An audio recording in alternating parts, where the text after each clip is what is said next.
Trouvez-vous cela normal de négliger l'accueil d'un nouveau collaborateur? Non, évidemment que non. D'ailleurs, les entreprises valorisant l'expérience collaborateur ont un bénéfice moyen 4 fois plus important que les autres. Une professionnelle RH, Bonjour. 2 collaborateurs, Bonjour. un manager, Bonjour. une grosse voix et un afterwork. Tout est réuni pour illustrer l'expérience collaborateur dans un cadre plutôt sympathique.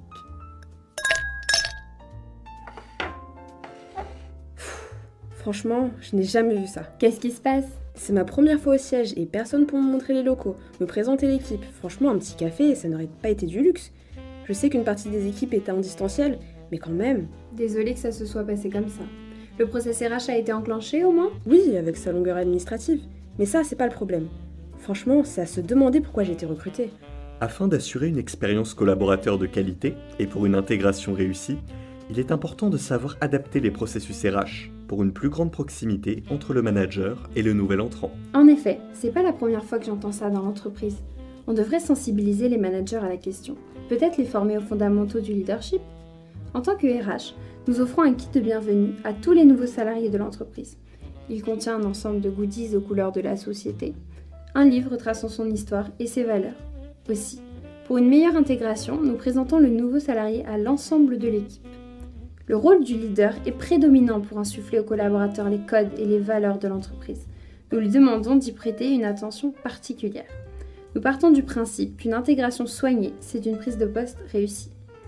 En parlant d'intégration, est-ce que malgré la crise sanitaire, le dispositif de Vie Ma Vie est maintenu pour toi? Oui, cette année, elle sera en distanciel. J'ai eu de très bons retours sur cette pratique. Le Vie Ma Vie permet de rencontrer ses nouveaux collègues ou d'autres interlocuteurs. Il permet également de rapprocher les équipes, renforcer la coopération et de mieux comprendre le travail des autres et leurs problématiques. Selon une étude de Mittel, les communications non efficaces font perdre à l'entreprise 9 100 € par an et par salarié. Le Vie Ma Vie permet aux collaborateurs de leur faire prendre conscience des besoins et des informations dont auront besoin leurs collègues pour être plus productifs. Julie Aplincourt, ancienne DRH de Konica, ajoute que ce dispositif renforce la cohésion des équipes. Chacun prend mieux conscience qu'il est maillon d'une chaîne. Je salue l'initiative de l'entreprise. Je trouve ça bien qu'elle s'adapte. Sur ces belles paroles, je te laisse. Je vais me présenter à d'autres collègues. Je vois Cécile qui arrive vers toi. Je vous laisse. Merci pour l'échange. À plus tard. Viens Cécile, prends une chaise. Alors, comment vas-tu? Ça pourrait aller mieux.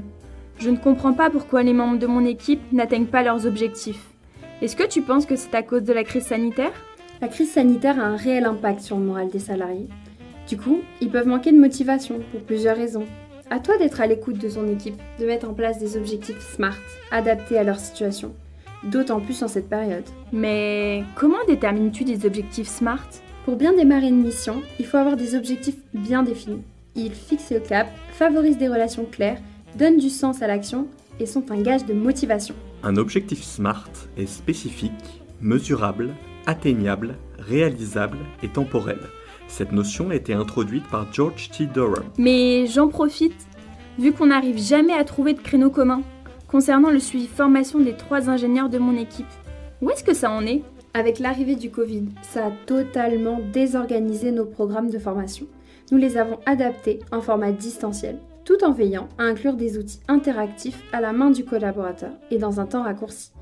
En RH, nous sommes en train de tout remettre à plat. Et si je dis pas de bêtises, tes ingénieurs sont en priorité pour les actions de formation. Je comprends.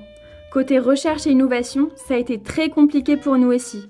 Mais c'est dommage, car je garde d'excellents souvenirs de la formation, et notamment celle portant sur le leadership et l'innovation. Je te rassure, l'arrivée du nouveau SIRH et du Learning Management System va beaucoup nous aider pour le déploiement des formations, en le rendant plus accessible et innovant. Avant, c'était plus la gestion artisanale avec Excel. La crise de la Covid-19 a démontré l'importance d'une formation professionnelle régulière. Cela permet une adaptation et une optimisation de la performance de l'entreprise ainsi que l'anticipation des compétences de demain. La fonction RH a aussi pour rôle de faire prendre conscience aux collaborateurs qu'ils sont acteurs de leur propre développement professionnel. Selon un article du Monde, pour 88% des actifs interrogés, la formation est une nécessité pour conserver son employabilité. Vous n'avez pas traîné? Tu verrais la température aussi. Je sais bien que tu n'as plus l'habitude du terrain que la généralisation du télétravail, mais certains travaillent encore sur site. D'ailleurs, comment ça se passe le télétravail ici? L'entreprise a eu du mal à s'y mettre, mais avec la crise, ils n'ont pas eu le choix. C'est vrai que je la taquine, mais vu mon poste, ça ne serait pas possible. C'est vrai, la culture d'entreprise, ça met toujours du temps à changer. Et pour le coup, la crise a été un vrai accélérateur. Aux États-Unis, c'est une pratique très répandue, et ce bien avant cette crise. Notre direction a longtemps mis un stop dessus, par peur d'une baisse de productivité. Mais quand ils ont vu la présentation des résultats, ils nous ont vite trouvé un ordinateur portable. Selon une enquête de l'ANDRH, 2/3 des RH interrogés attendent des gains de productivité liés au développement du télétravail. Le télétravail permet à l'employé une augmentation de sa productivité. Néanmoins, les expériences réussies de télétravail sont souvent attribuées à la mise en place d'une stratégie intégrée à une GRH, en matière de formation, de communication, et avec une supervision et une évaluation du rendement.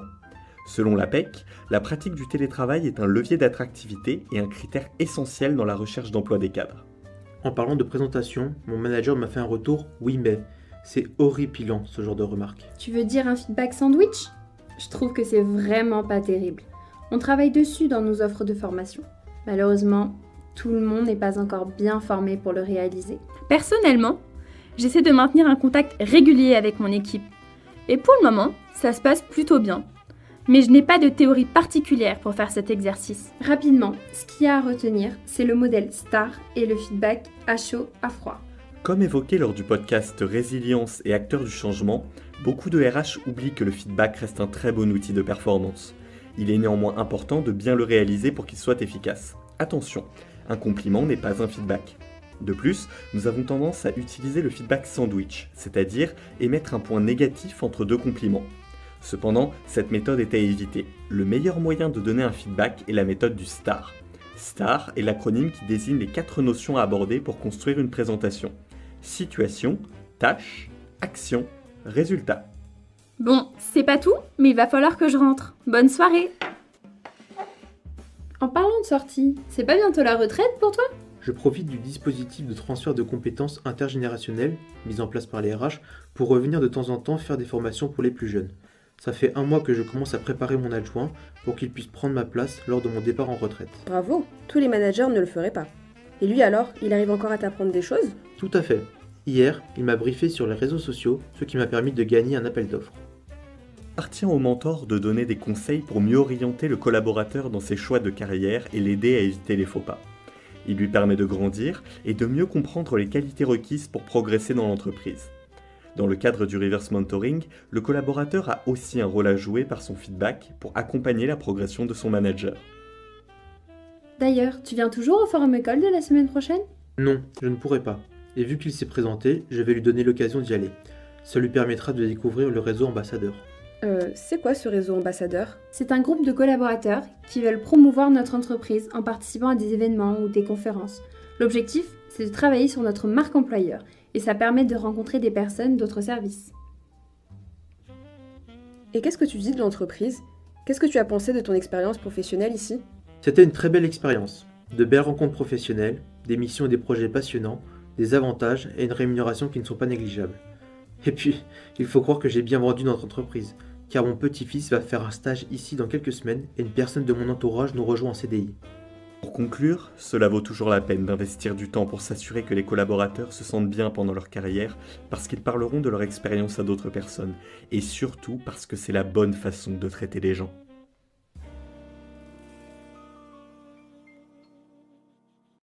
Nous espérons que vous avez apprécié ce podcast, tout est devenu flou, et que, pour le coup, tout est devenu plus clair. Il est vrai que le temps d'incertitude nécessite une adaptation rapide du leader. Un leader qui doit être présent pour son équipe et l'accompagner dans la résilience afin d'affronter cette période. Vous avez pu découvrir différents outils pour communiquer en toute transparence, notamment en utilisant l'intelligence émotionnelle. Vous l'avez compris, maintenir un climat de confiance et cultiver l'expérience collaborateur sont de véritables enjeux stratégiques pour les ressources humaines. Merci à tous pour votre écoute et merci à ceux qui ont contribué à la réalisation de ce podcast, avec une pensée particulière pour Laurence Merger et Stéphane Moriot.